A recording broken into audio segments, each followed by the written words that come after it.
Our next guest is a UFC Hall of Famer and MMA icon, holding both the heavyweight and light heavyweight titles and having some of the most epic rivalries in UFC history. You know him from hit movies like The Expendables and TV shows like Bowlers. He now joins us back on the program. Randy, the Natural Couture, welcome back to Submission Radio. It feels like forever since we've spoken to you, man. Well, thanks. Thanks for having me back on. It's always a pleasure and a great honor. Just quickly, we got to, first of all, congratulate Ryan on the big win. He picked up a Bellator 209. What did you think? Obviously, you must have been very proud. Well, I was there. I was in Ryan's corner. So I was in Tel Aviv with him. And yeah, absolutely. It was a near flawless execution of the game plan and kind of how we saw the fight going. So we were happy with the outcome. And, Chaim Ghazali's a tough guy. He popped a rib in the second round and managed to, suck it up and finish the fight. And that's saying something. I've done that rib thing a couple times. It's not fun.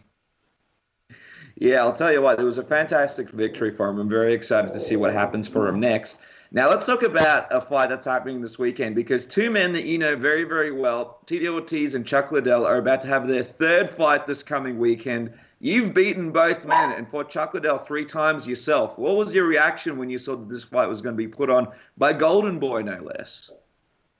Well, I was actually very happy that they decided to do this through Golden Boy. I've been hearing the rumors.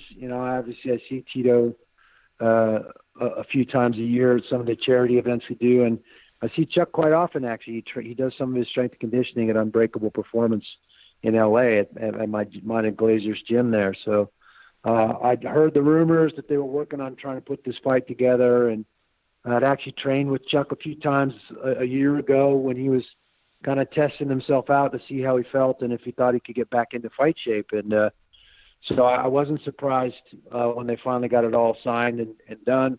And again, I was very happy they decided to go with Golden Boy.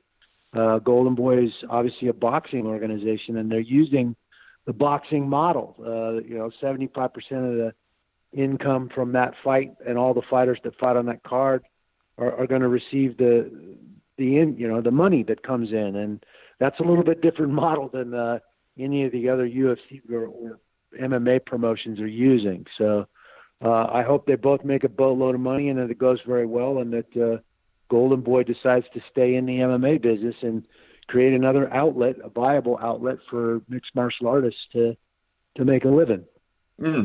Absolutely. It's going to be a great opportunity for that to sort of go forward in history. You mentioned that Chuck worked with you to figure out whether or not, to make a comeback. I'm just wondering, what was that like? What did you guys go through, and what kind of stuff did you sort of work on together to figure out that, yes, he's ready to make a comeback?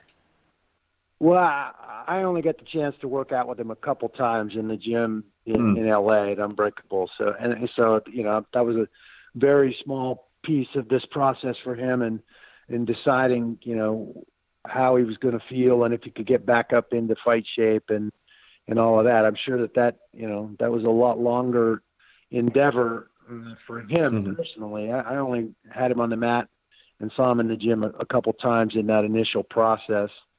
I did an appearance with him a few months ago in Washington, D.C. We did a signing together, and I'll tell you what, he was as fit as I'd seen him in a long time. He was clear-headed and seemed like he was excited about this opportunity. And, I think the real question is, after 8 years off, are we going to see the same Chuck Liddell that we're used to seeing? And I'm sure Tito's counting on that we're not, that it's not going to be the same Chuck Liddell. And obviously Tito's been active.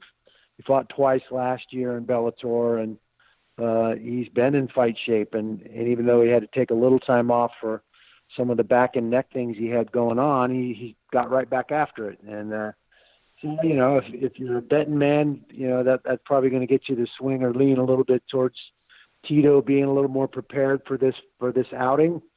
But like I said, it doesn't really matter to me who wins. I just hope it's a great fight, it's a great show, and that the whole thing comes off successful for both of them. I was going to say, sort of, I know you didn't get to see too much of Chuck sort of when he came down and trained, but when you see some of the recent training footage, I guess, what do you think about it when you see it? A lot of people have expressed their concern, just the way Chuck has looked sort of leading into this fight. I don't place too much stock in a lot of that. He's done some mitt workouts and some things in Vegas at my gym here when he's been in town. Everybody wants to scrutinize and talk, and it's still all training. It's still all leading up to fight night, and if he gets the taper right and gives his body some time to recover walking in there, I don't think the weight's going to be an issue for him. Then he could have a very good night. There are a lot of questions. Anybody that sat out for 8 years and now they're going to jump back into a high-level fight like that, there's always going to be those questions. Ring rust, and obviously three of his last 4 fights didn't go very well. So again, those questions start to pile up, or people add on to that. And at the end of the day, he seems game. He seems happy to be in this. He's motivated. Working hard, and it's going to be an interesting night. Now, you fought Chuck 3 times in his prime, and you even beat him for the belt in your first encounter. What can you sort of share with us that you remember about fighting Chuck back in the day when he was considered the best in the world? Well, he has a very unique style. He kind of, and he changed, he made some adjustments between the first fight and the second and third fight that were pretty clear, and certainly clear to me. He kind of had this style where he would just plant his feet in the center of the cage. He kept his hands fairly low and basically kind of dare you to come in and see if he could get past those long levers and that timing that he had to land that big shot. Obviously, that didn't work out for him the first time we fought, and he made a significant adjustment the second and third time we fought. He was on his bike. He moved his feet a lot more, kind of tried to force me to chase him and make it much harder to get a beat on him, to either tie him up and take him down or to hit him. And so it'll be interesting to see, how he approaches Tito, considering he's already beaten Tito twice. And the style that he used to beat Tito was to, again, plant his feet, kind of use that long pawing jab to measure you and find a way to land that nice straight right hand. And that was successful the first and second time Tito fought. It'll be interesting, if that's his tact and how he sees this fight going this time around. Reading Chuck's book, obviously, a lot of great stories there, and it's not really a secret that Chuck was a guy that sort of would burn the candle at both ends. Just going back, a few years, do you have any, hilarious Chuck stories from his peak party days that you remember, Randy? I was never really involved in all of that.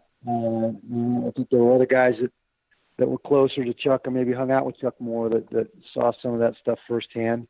I'd heard the rumors and stuff like that, but I was never party to any of that. Obviously, the other man that you know very well in this equation is Tito. You mentioned that you do charity work with him, but if you take us back when you guys were doing your fights and having your feuds, what was it like being around him? Because he had quite, I suppose, the character, and he was quite sort of, he was a very outspoken sort of out there guy in his prime in the UFC. Yeah, absolutely. I think, anybody that signed a contract to fight Tito knew what they were in for. He was going to play that psychological battle of words and try and get people to be emotional and kind of anger them to the point where they would not thinking about tactical and technical ways to beat him. And, in my mind, going into that fight, it really boiled down to wrestling. As I analyzed Tito's style, most of the guys he beat, he was able to take down and plant them on the bottom and work them over pretty good. So for me, it was about a function of, never conceding that takedown, making it all about the wrestling and being the guy that secured that top position, and rather than operate from underneath Tito. I think if he's smart and game planning, he needs to come out and find a way to get a hold of Chuck and put Chuck on the ground and make Chuck fight off of his back. That's not something we've ever seen Chuck do, really. And that certainly lends itself to Tito's style. That's where he won over 90% of his fights, planting himself on top of somebody, using those elbows and that ground and pound to really take a lot of gas out of people and work people over. So I think hopefully he doesn't think he has something to prove. Obviously, he's lost twice to Chuck, so the only reason this fight's happening is because he wants to prove something, that he can beat Chuck, at least at this stage of their careers. So it's going to be interesting how he approaches Chuck. Is he going to try and make Chuck wrestling? Is he going to stand around and trade with Chuck, which I think is probably a horrible idea. But, it's part and parcel. You got to be able to trade a little bit, even if you want to get into range to take him down. And I think the stakes here for Chuck are sort of what happens with him moving forward, because he's obviously jumped on this opportunity, and we'll see how this fight plays out. But he's looking at this as sort of a bit more of a warm-up fight against Tito Ortiz. He's already set his goals on guys like John Jones, and he wants to keep fighting on. What do you think when you sort of, hear Chuck saying that he wants to fight a guy like John Jones? I think you take it one step at a time. He's going to get past a very game and capable Tito Ortiz, and then let the dust settle from that and see how that goes, and make those kind of calls. I think he is getting involved with a potentially whole new MMA organization with Golden Boy, and I think that's probably a little more interesting look for him to get in at the ground level with Golden Boy and moving forward. If they continue to do more MMA, he's going to be in a position to be a front man, to be a brand ambassador, to do some other things with Golden Boy. So whether or not he gets back out there and fights anymore after that, we'll see. Let's get through this one first. I think it's interesting sort of seeing Oscar De La Hoya dipping his toes into the MMA game, and I think how this pay-per-view does will sort of reflect on how, I guess, successful he's been, and it may or may not be sort of a realization for him on how MMA is quite different from boxing. But one of the big things that he's touted this whole time is that Chuck and Tito will make the most money they've ever made in their entire careers, essentially more than the UFC. Do you think it's possible that happens with this fight? Yes, I absolutely think it's possible. And, if the pay-per-view numbers are good, these guys are still both marquee names. The fighters they put on the undercard are really good as well, so it's going to be a great card and a great night of fights. And hopefully they put some marketing dollars behind it, and people recognize and realize it's happening and tune in and spring for the pay-per-view, and everybody wins. I mean, it's a very exciting time in the sport. It's great for people outside of the UFC to see there's an opportunity to make money and get a good cut of the percentages if the pay-per-view buys are high. When you see all this, when you see Chuck and Tito back in there, when you see them going through the media week, and when you see them with this new deal with Golden Boy and sort of making this kind of history, does it kind of make you wish you were still sort of a part of the game, just at least to be a part of some of these new experiences? No, I don't have the itch, if that's what you're asking. I have been part of commentating with the PFL in their inaugural season. That's been a lot of fun to watch, and the fighters have really gotten after it in that organization and made it really exciting. I'm looking forward to seeing what the roster looks like for the group of fighters in those weight classes going into the second season. We got the season finale coming up on New Year's Eve, and there'll be 6 new millionaires walk out of Madison Square Garden that night, which is pretty remarkable. So that's been fun. I've been enjoying being involved with that. Obviously, we still have Extreme Couture and a great team of fighters with my son and Eric Nixick and Dennis Davis kind of running the show there, and just an amazing group of young men and women, all aspiring to continue to compete. So I'm still connected to the sport.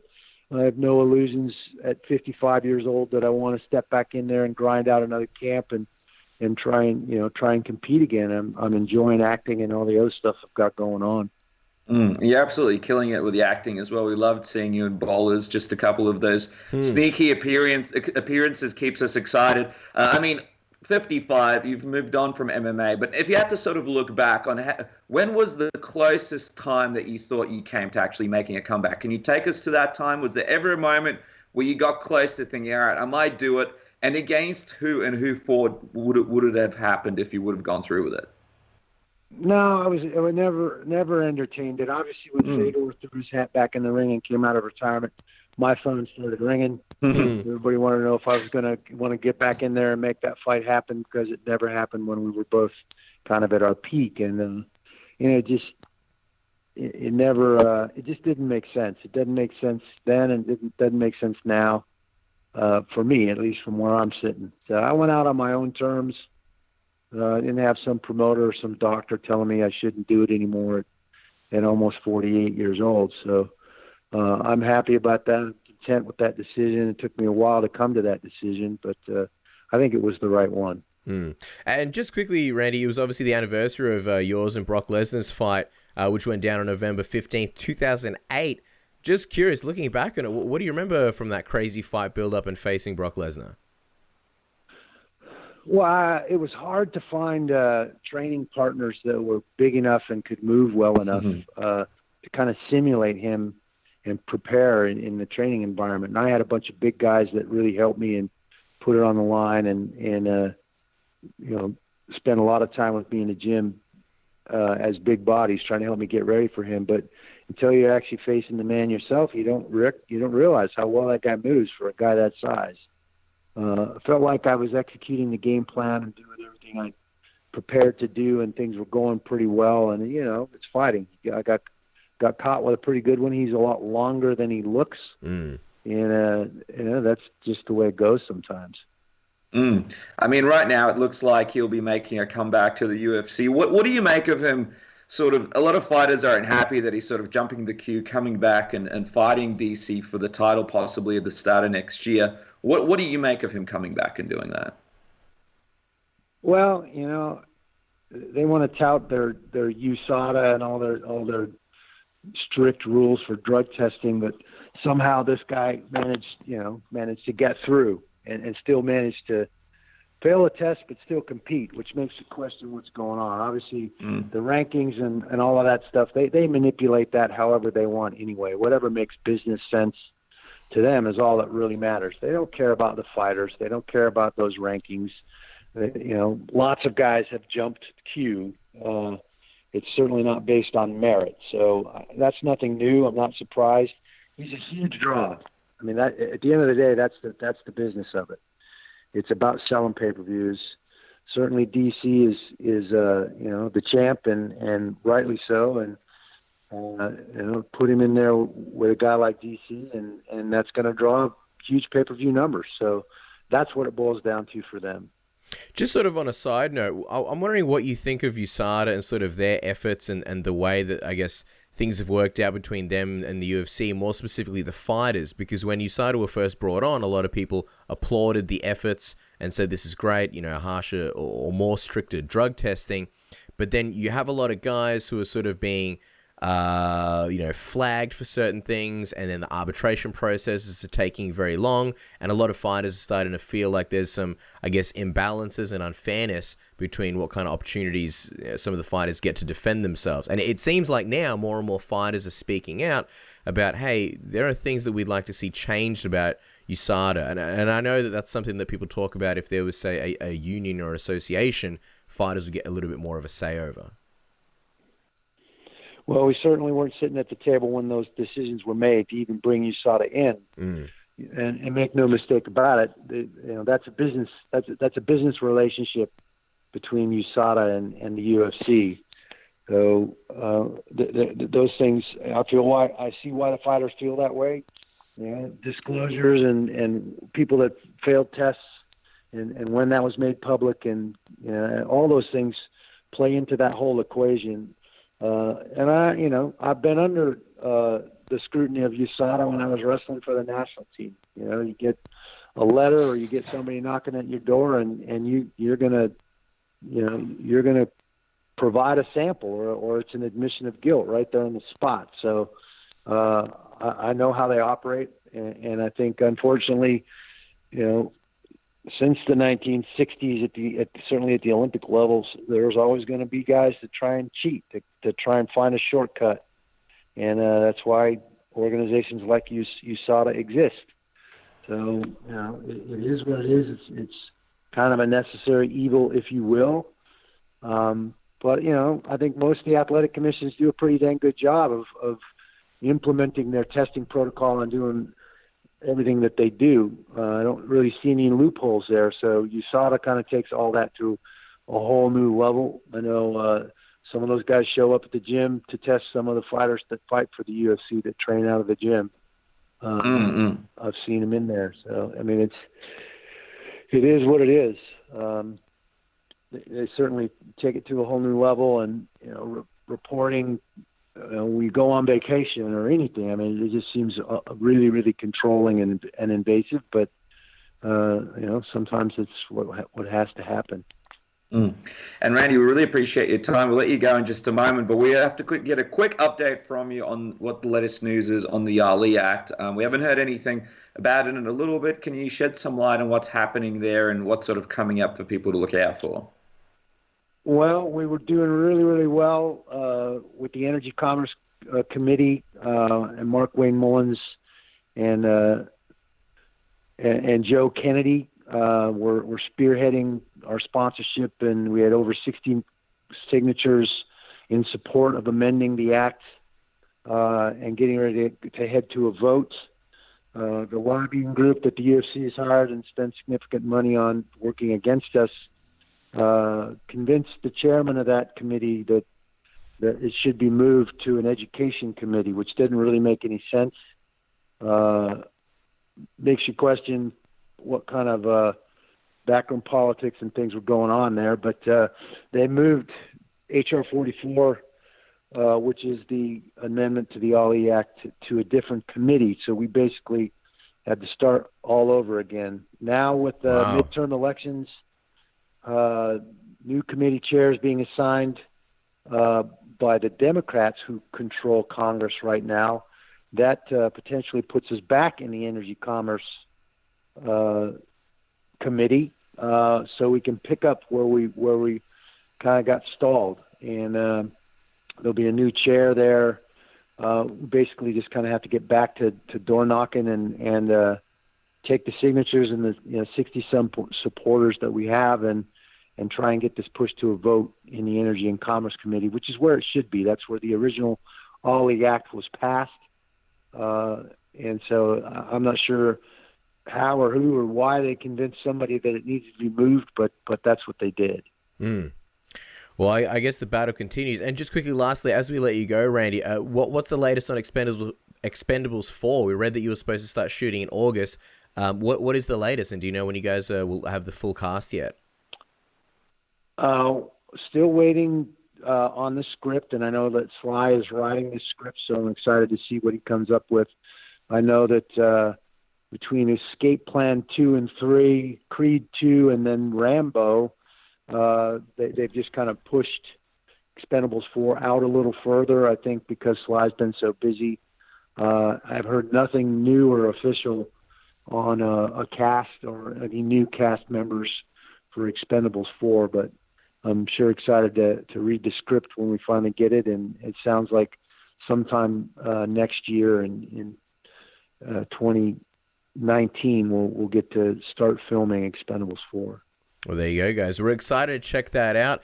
Make sure to follow Randy on Twitter at Randy_Couture, and of course on Instagram at XCNatch, NATCH, The Natural, of course. Randy, always a huge honor and a privilege for us to have you on this program. Thank you so much for your time. Appreciate it. Yeah, man. Thank you, guys. Have a great day.